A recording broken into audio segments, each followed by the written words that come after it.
again, this was your pick and I took over. So, It's all good. So, we go. Now, when I picked this guy, I mainly thought of him in WWF because that was when he was. I'm sure he was a heel in WCW at some point. And he started off as a manager with Scott Hall. He was the Honky Tonk Man's driver at WrestleMania 6. Yeah. Of course, upgrade savior to all those trying to lose weight. Yes. Diamond Dallas Page. Yeah.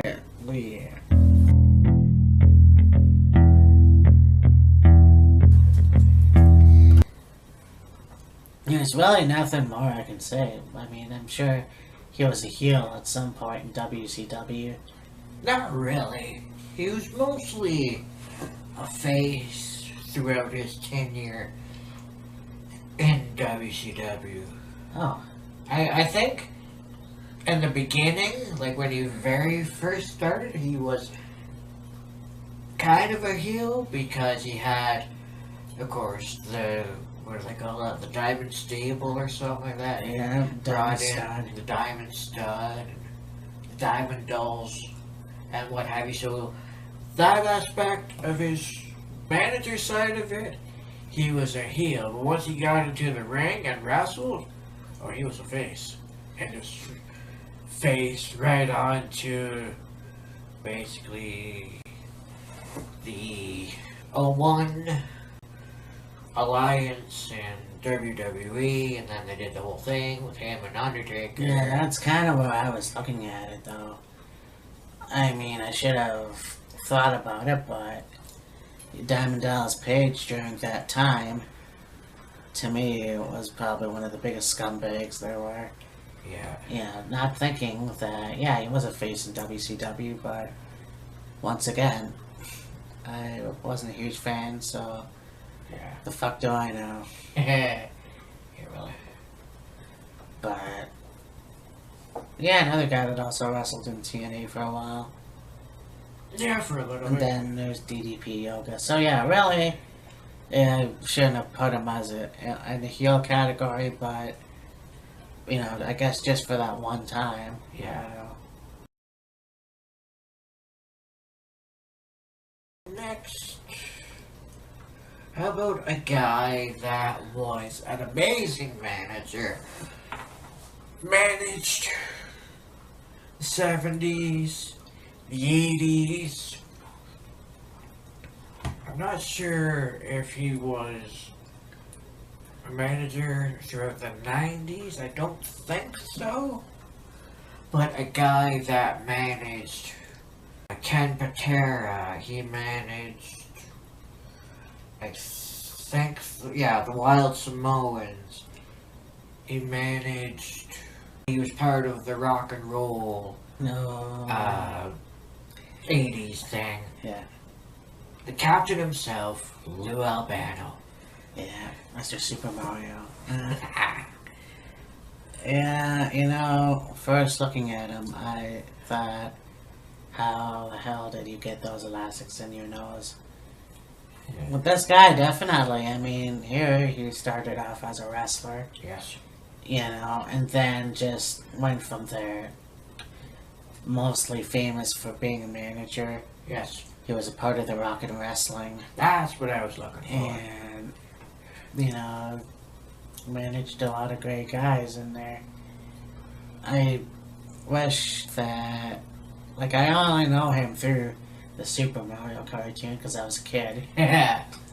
but watching this guy's stuff back then was really cool just to see that, and I think that, you know, he is sadly missed, and I think, Yeah, absolutely.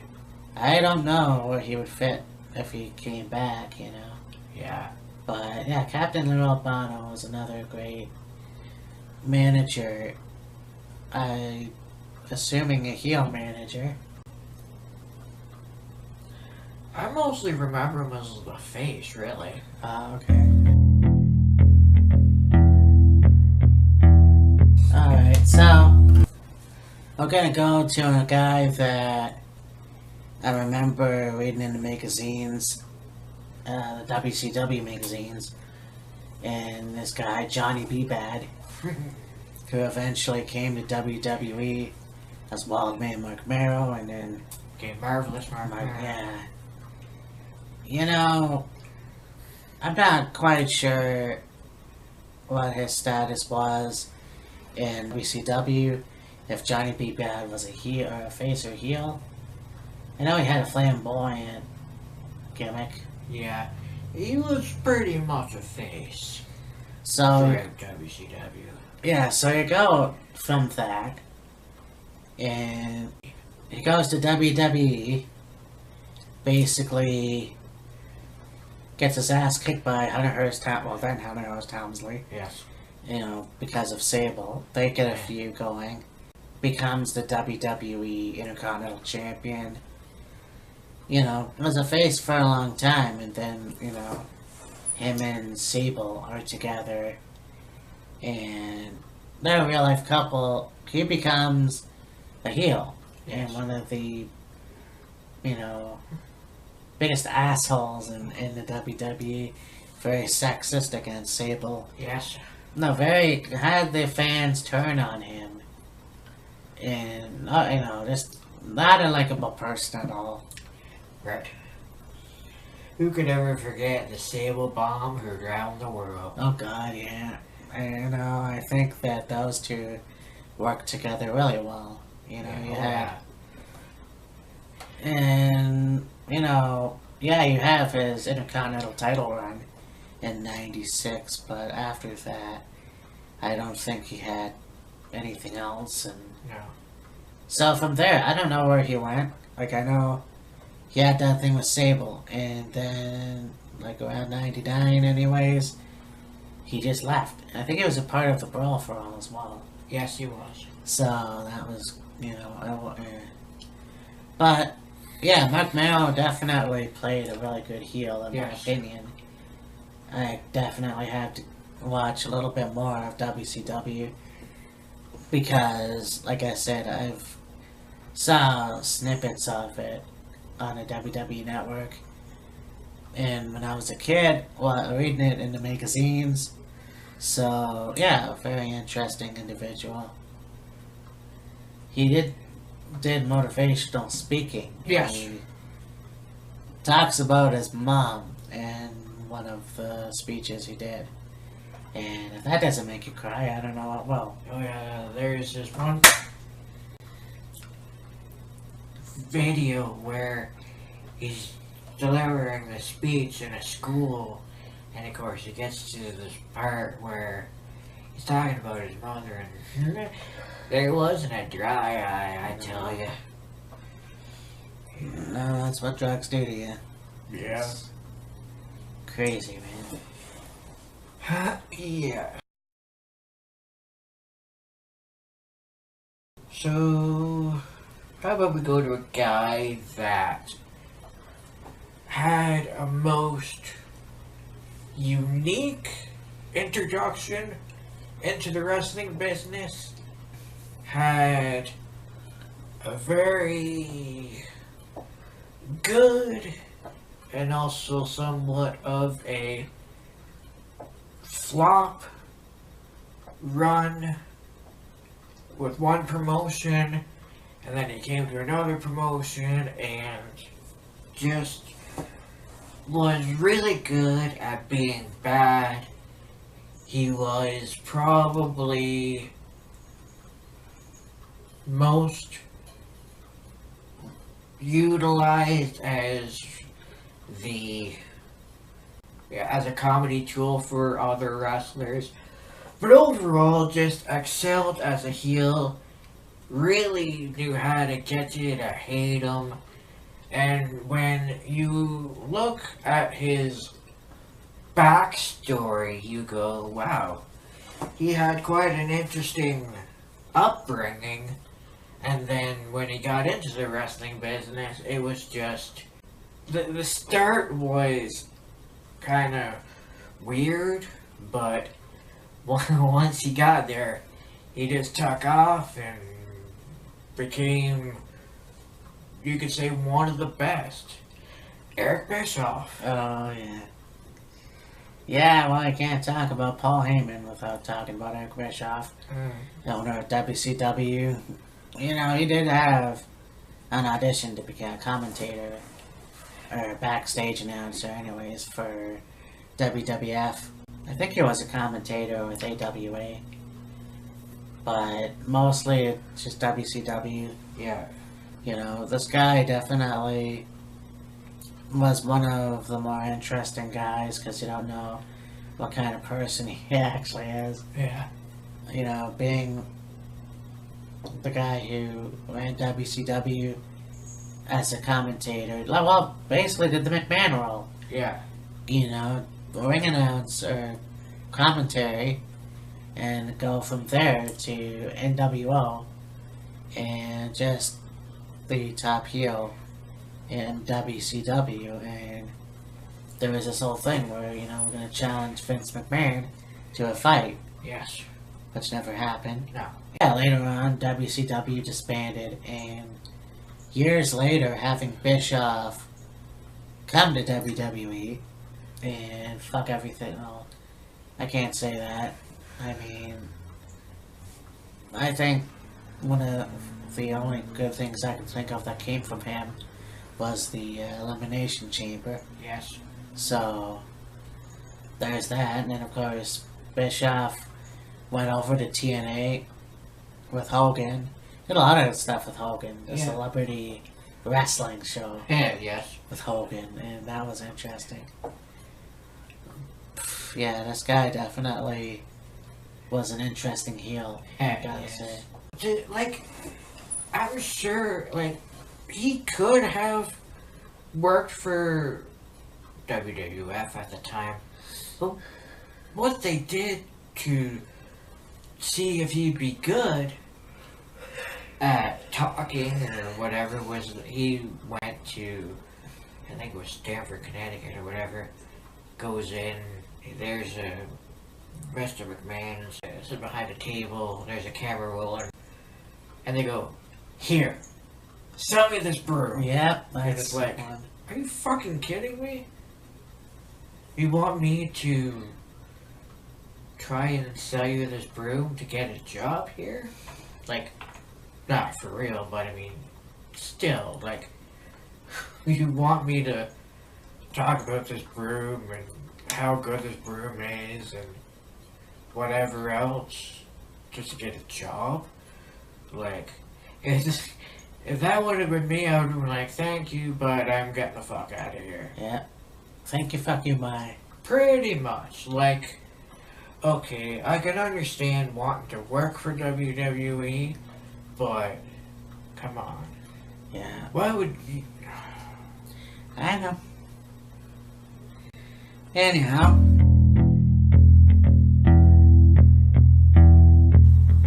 So I go on to one of the more, and like, you want to talk about sleazy heels. This guy definitely is one of them that, you know, one guy that for one night, I think it was, went from Monday Night Raw to WCW Nitro, and yeah, ravishing record. Oh, yes, yes. You know, what an interesting individual. I don't know much before WWE, but he was definitely one of those guys that was, yeah, into himself, coming into the ring with Bobby Heenan, Yeah. basically cutting up the crowd. You have his feud with Ultimate Warrior for the Intercontinental title. You have, well, one of the biggest feuds with Jake Roberts. Oh, yes. Like, if you have a guy who has your wife's face on his ass, you gotta be pretty brave to do that. No fucking kidding. But from there, going to WCW, becoming the United States champion, I'm not sure what else he had. You know, he had a good run there. Briefly coming back as DX's manager or whatever. Interesting fit. Yeah. I just remember going, hey, that's Rick Rude, and he's wearing a suit.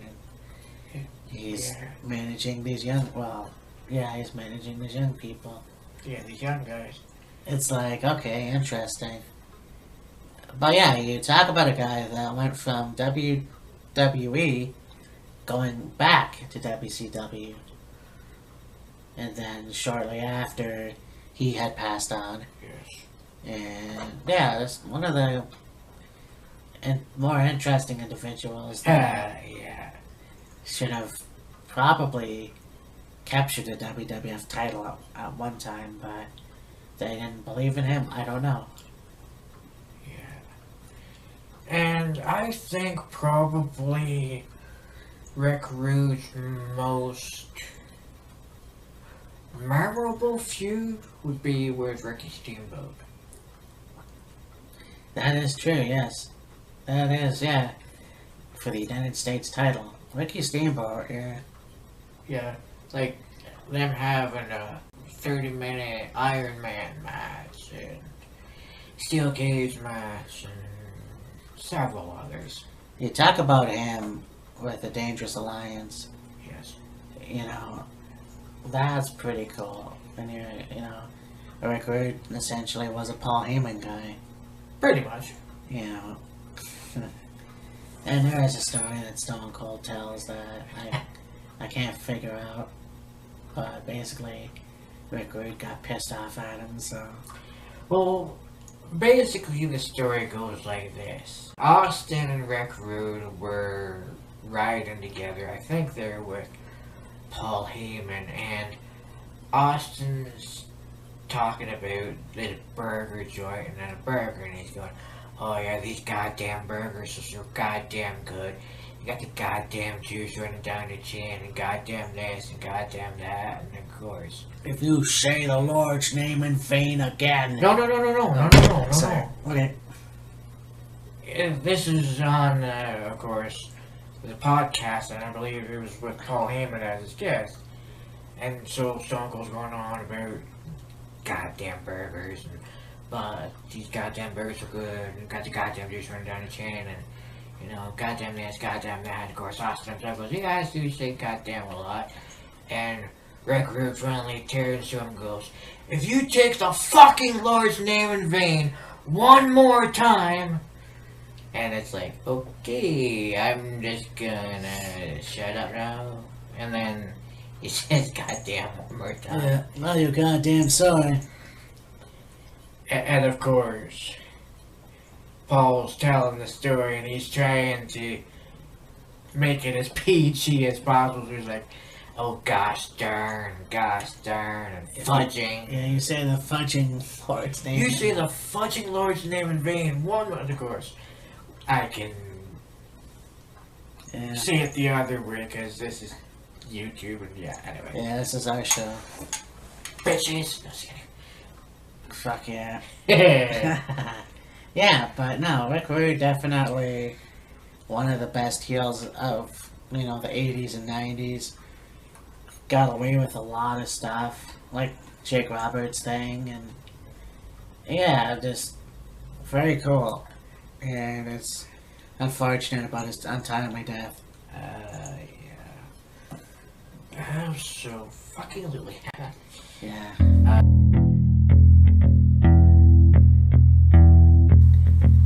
Here's a guy now that I watched in WCW. Well, I saw in WCW for the first time when he was going against the British Bulldog in an arm wrestling match. I've seen him in magazines. He was the WCW champion, which is kind of why I wonder why Vince never gave him a chance with any fucking title. Yeah. He was in WWE a lot longer than I thought. Vader. They're a big fan of Vader. Yeah. This guy definitely should be recognized. And he should be recognized in the Hall of Fame. Absolutely. This guy a lot of great feuds in WCW. He had some feuds in WWE. You know, part of Jim Cornette's stable, if you will. Trying to revitalize the NWA and the World Wrestling Federation. I remember watching this clip because Ultimate Warrior was coming, back, and so I just skipped through and I remember, hey, I like wrestling, why am I not watching this? Yeah, really. So I go back to it and it was Vader versus Yokozuna. Oh, yeah. And Yokozuna's leg gets broken. Yeah. I think I heard the crunch. And at that time, that was kind of shocking. Yeah. Because you didn't see that too much. Right. But, yeah, other than that, Vader didn't really... I mean, they tried to make him like a chicken shit heel. Sort of. His infamous match at SummerSlam with Shawn Michaels.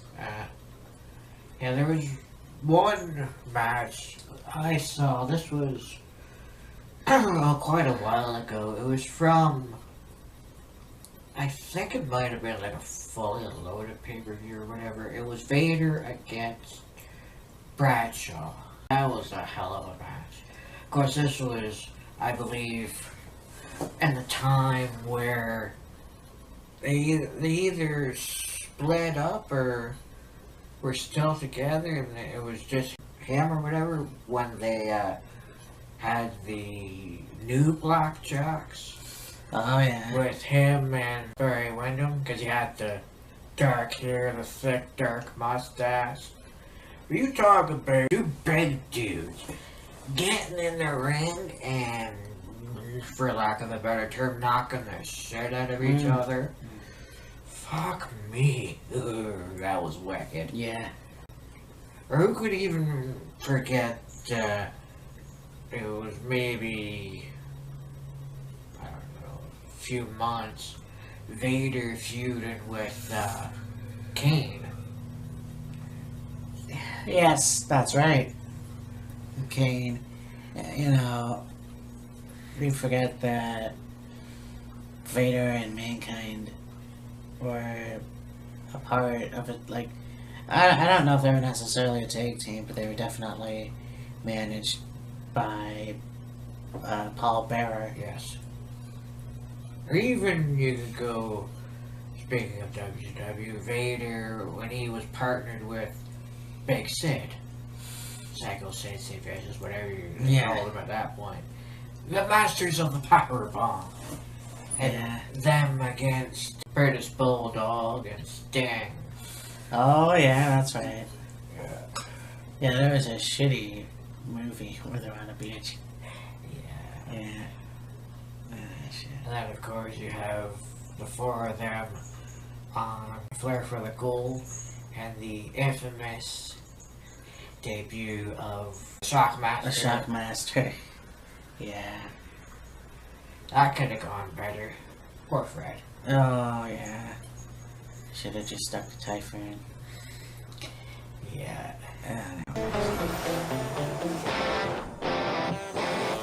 Well, next, I'm gonna go with, I would say, the opinion of this guy is probably one of the most controversial wrestlers there is, in the sense of either you love him or you hate him. And he's been so good as a face, and yeah, he might not have the most awe-inspiring ring technicians there is, or he's not the most exciting wrestler out there, but still one of the best.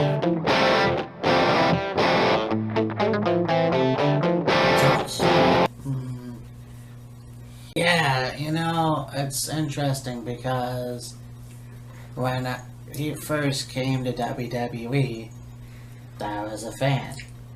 I really like the hip-hop gimmick. I think that not knowing anything about the prototype thing, there's a lot of... And plus, it was new.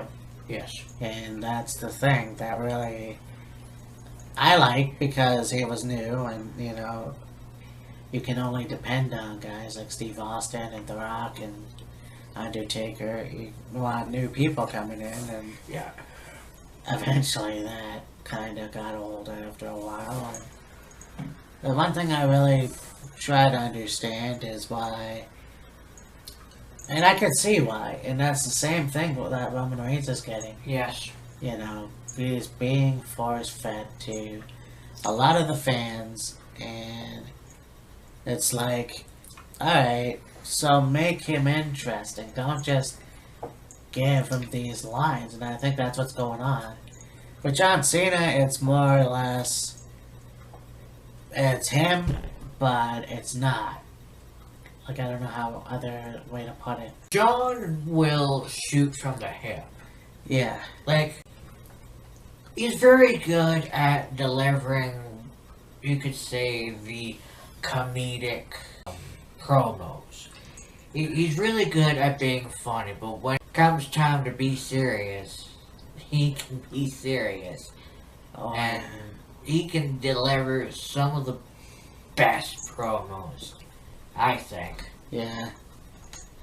And it's one of those things where people, yeah, you do get sick of the same person, everyone. Eventually, and the thing that is interesting is that, you know, at 41, he's still the man. Oh yeah, absolutely. Now, unlike Hogan, he doesn't try to be in the spotlight. And, I mean, he only is because they put him there, you know. Yeah. And last year, it was like, okay, well, I don't really want to wrestle that much anymore. I mean, there's other guys, let them do what they want, and I'll only wrestle occasionally. And that's one of the main reasons why I respect him, is because that's who he is. Yeah. And He's very honest.